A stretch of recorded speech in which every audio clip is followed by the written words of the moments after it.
Sir ప్రభు గారు నమస్తే sir. నమస్తే అండి విష్ణు గారు. సార్ ప్రభు గారు రీసెంట్గా ఐసిఐసిఐ మాజీ సిఇఓ చందా కొచ్చర్ గారి మీద అవినీతి ఆరోపణలకు సంబంధించిన వార్తలు చాలా పెద్ద ఎత్తున వచ్చాయి.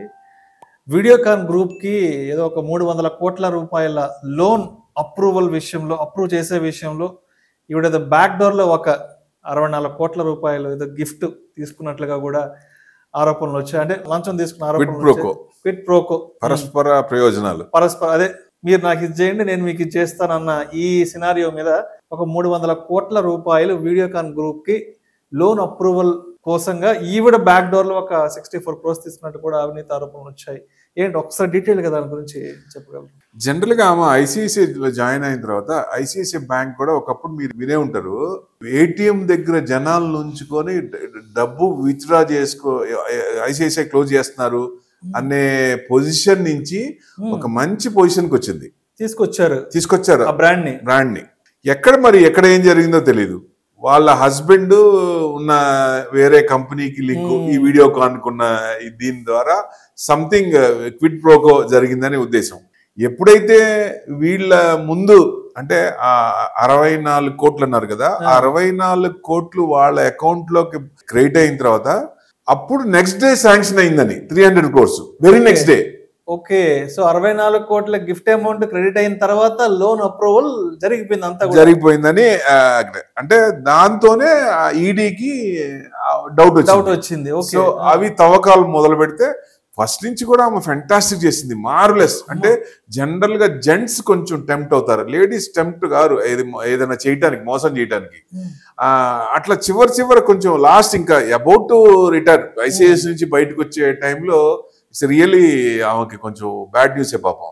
సో డెఫినెట్ గా అది చేయకుండా ఉండాల్సింది మంచి. ఎందుకంటే ఎక్కువ మంది ఎస్బీఐ భట్టాచారి గారిని లేడీస్ మంచి ఫ్లరిష్ అవుతుంది. అంటే వీళ్ళందరూ ఒక 10 years బ్యాక్ వీళ్ళ గ్రాఫ్ ఎలా ఉందంటే top most powerful women entrepreneur ఈ కేటగిరీలో బాగా హైలైట్ అయ్యారు, చాలా బాగా హైలైట్ అయ్యారు. ఇట్లాంటివి రాకూడదు. ఎందుకంటే ఈ ఎగ్జాంపుల్ తీసుకొని ఎవరైనా సరే ఇట్లాంటివి చేయకుండా మంచి గవర్నమెంట్ కి సపోర్ట్ గా వాళ్ళ ఇండివిజువల్ ఇది కూడా దెబ్బతింటుంది.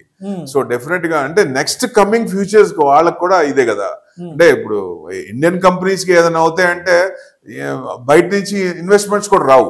సో అది మేజర్ హెచ్డిఎఫ్సి తర్వాత ఐసిఐసిఐ బ్యాంక్ కూడా ఒక మంచి లెవెల్ కి వచ్చింది, చాలా పెద్ద నెట్వర్క్ వచ్చింది. అంటే డోల్ డ్రమ్స్ నుంచి మారింది. సో ఒక పొజిషన్ కి తెచ్చారు ఆమె, మంచి పొజిషన్ కి తెచ్చారు. సో ఐసిఐసిఐ అంటే పర్వాలేదు, స్ట్రాంగ్ బ్యాంక్ అనే ఫీలింగ్ తెప్పించారు, నంబర్ 1 బ్యాంకింగ్ అన్న పేరు తెప్పించారు. సో డెఫినెట్ గా దీని వల్ల కొంచెం నెగిటివ్ వచ్చేసింది బాగా. ఎందుకంటే ఎక్కువ ఇప్పుడు పనిష్మెంట్ కూడా ఇది చేస్తారు, జైలు కూడా అయ్యే ఛాన్సులు ఉన్నాయి, ప్లస్ పనిష్మెంట్ ఫైన్ కూడా ఎక్కువ అమౌంటే ఉంటుంది. సో అంటే ఫ్యూచర్ లో ఇంకా ఎవరు చేయకుండా ఇట్లాంటివి చేయకుండా ఇలాంటివి రాకుండా చేయాలి గవర్నమెంట్ కూడా. సో ఎందుకంటే ఎక్కువ క్విడ్ ప్రో అనేది ఈ మధ్య బాగా వింటున్నాం. సో ఎక్కువ వినపడుతుంది, గత 15 ఏళ్ళ నుంచి ఎక్కువ వినపడుతుంది. అది కొంచెం అంటే పరస్పర ప్రయోజనాలు అనేది కానీ కంపెనీ పెరగాలనే ఉద్దేశం కనపడట్లేదు. సో దాని వల్ల ఎక్కువ ఇది అవుతుంది. సో డెఫినెట్ గా ఎందుకంటే ఇట్లాంటివి లేకుండా ఉంటే ఇండివిజువల్ గా డెవలప్ అవుతారు, ఆ స్టేట్ డెవలప్ అవుతుంది, కంట్రీ కూడా డెవలప్ అవుతుంది, ఇన్వెస్ట్మెంట్స్ కూడా బయట నుంచి వచ్చే ఎక్కువ ఛాన్సులు ఉంటాయి. ఇప్పుడు మీరు ఎగ్జాంపుల్ గా మొన్న చూడండి, పాకిస్తాన్ అప్పుడు వార్ చేస్తున్నప్పుడు యుద్ధం వద్దు, సమస్య లేదు, మేము ఇండియాలో ఇన్వెస్ట్మెంట్ చేయాలని కొన్ని కంట్రీస్ ఖరాఖండిగా డిక్లేర్ చేసినాయి.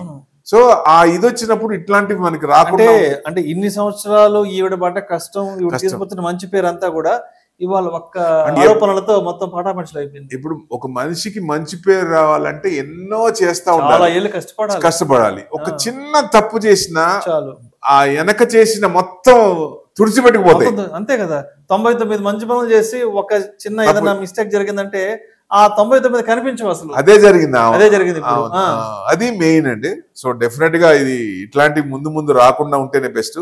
సో అంటే మొత్తం ఈడీ ఎంటర్ అయిందంటేనే ఇంకా అర్థమైపోయింది, ఇండియాలో ఒక్కసారి ఈడీ పైన పడిందంటే తప్పించుకోవడం కష్టం అండి. చివరి శ్వాస వరకు ఈడీతో పోరాడతానే ఉండాలి. ఎందుకంటే ప్రతి ఇంచు అసలు ఎక్కడ మొత్తం తవ్వకాలు అంటే స్క్రూటినీ అంత చేస్తారు వాళ్ళు.